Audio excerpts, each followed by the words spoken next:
And I cast real strippers. I went to every strip club in the city for months, and I found real strippers that could do it. And then I gave them acting class in my living room. Wow. Legendary director Katt Shea is back for round two to chat everything Stripped to Kill. Super excited, guys. Let's do it.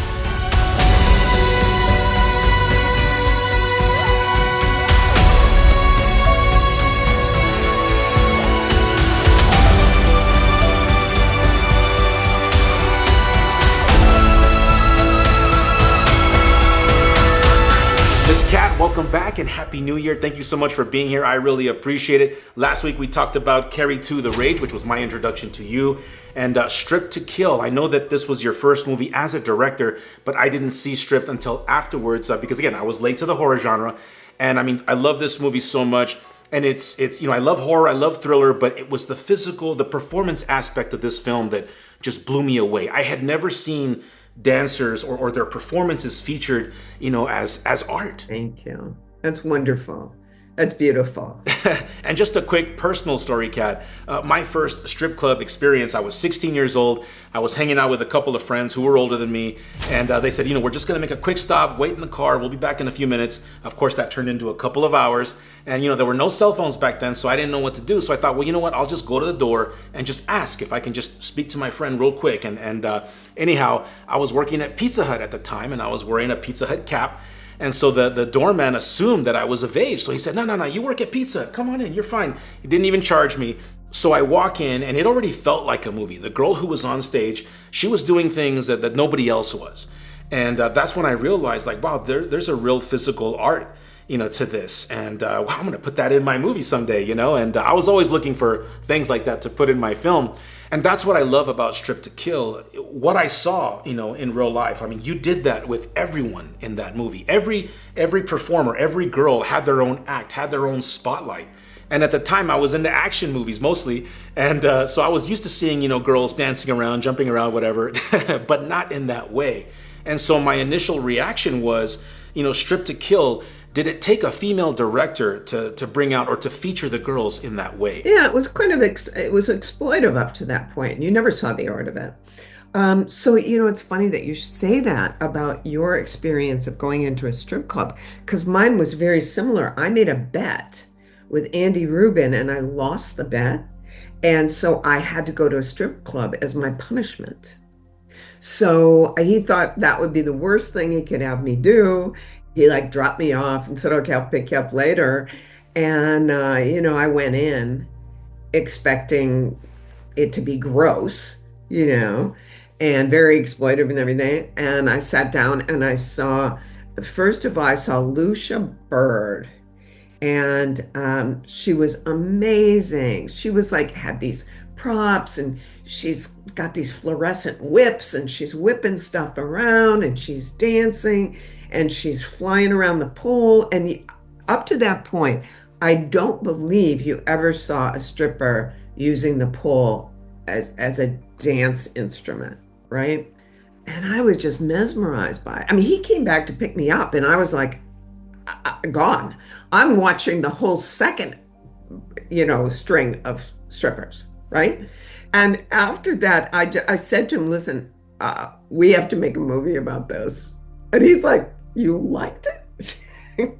I said, we have to make a movie about it because they're artists, and they are using whatever venue they can to express their art. But since that was the point of view from the very beginning, and then we just created a story around it.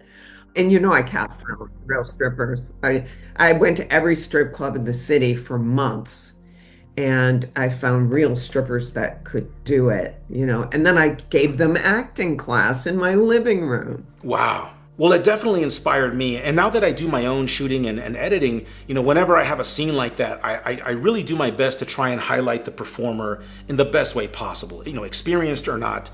I don't want it to just be another girl in a club or another dancer. I really try to bring out the best, and I try to do everything on my end to make them, look the best. They're my own, they're my cat shots. So again, it's just congrats. I mean, everybody in that film just rocked it out. Standouts for me, specifically Dazzle and Fanny. I mean, both very beautiful, but very, very physical, very flexible. Were they strippers at the time, or did they have more of an athletic, maybe gymnastic type background? Yeah, that's a really good question. So they were both working in clubs. But what I did was for the choreographer, I wanted to just expand on what they did so well, right? So whatever their act was, I just upped it by 100. Tracy, Fanny, was a gymnast when she was in high school. She would do some gymnastics on stage, you know? You get good tips. So, we just expanded on what they did best. Wow. Okay, so with most of them having that club life or background, was it easy to add on the acting, to that? I mean, was it tough, or was it tough for you? Oh, yeah, it was tough. Actually, with Debbie slash Dazzle, I moved her into my spare bedroom so that we could finish the movie, and we had to keep our eye on her, you know. Well, I'll do my job. thank you. I mean, she kept it together. She kept it together through the whole movie. And then we found like 20 beer cans under the bed, but oh well. And then Tracy became a Christian after that. And she felt like it was such a boost to her self-esteem. And she wanted to change her life. You know, you are really amazing up there. Really? Thanks. Like, just incredible. That's really nice coming from a woman. Usually just the guys say that. Good night. God bless. That's so epic. And so, what was it like working with the amazing Kay Lenz? Because for her, it was the opposite, right? I mean, she was coming into their world. And, character-wise, I thought she was fantastic. I mean, she definitely, she looked out of her element, right? She was fantastic. She was so easy to work with and so lovely. And she really wanted to do it. It's funny, it's like at that time, it was pretty risque, right? But now it's like, this is a very tame compared to everything that's on. Do you agree, or am I crazy? I just feel that the art portion is less, if that makes sense. The escape is gone, the flash is gone, Yeah. and that's what I love about your work, Kat. I mean, you don't hold back, and it inspires me not to hold back. So now more than ever, with everything that I do, I really try to push those limits in every way possible and feature everyone in the best way possible. Because they don't make them like they used to, which is why I truly appreciate all that you do, and I appreciate you being here talking about it, because these movies, the art, it inspires me and it inspires the world. So again, you're amazing. Chris, the funny thing is, I'm exactly like the strippers in a way. So they're artists, right? But they only have this venue to express that art in. I was working for Roger Corman. I only had that venue to express the art in, right? So we were both doing the same thing, but we were expressing art. We're using color, we're using camera movement, we're using editing to really express something, to make you feel. Lighting is so important. The contrast on the face, how much of the actor's face do you want to see in a certain scene? Is the character hiding something? It's all in those visuals. I mean, I could go on for hours about this, but it's really, your visuals, what you do with them, it's magical what you can convey. Absolutely. That's awesome. Well, if I ever make it big and have the budget and the free reign, I'm telling you right now, Kat, the two movies that I would, do sequels to, or reboot, or whatever you want to call it, it would be Carrie and Strip to Kill. I think I would have so much fun. I would not hold back, and it would just be the most epic homage to you and everything that you've done. Again, you've had such an incredible journey. You've inspired me so much. I do have one last question. Earlier, you mentioned about having, you had to have acting classes for the girls, in your home. And but today you're still teaching. You still have acting classes. Can you tell us a little bit about it? I teach because I really love to teach.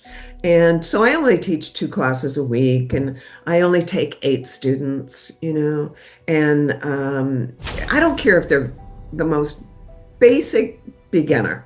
It's okay with me.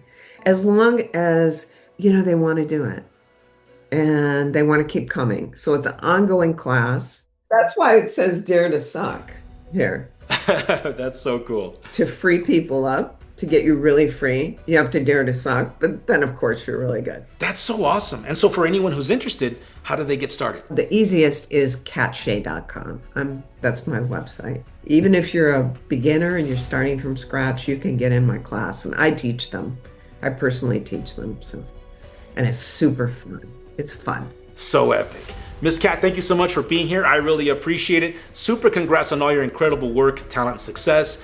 Guys, thank you so much for watching. Rewatch Strip to Kill. It's an epic movie, epic times with an epic cast. Thank you for watching. Thank you for believing. Happy New Year, and we'll see you soon. Cheers.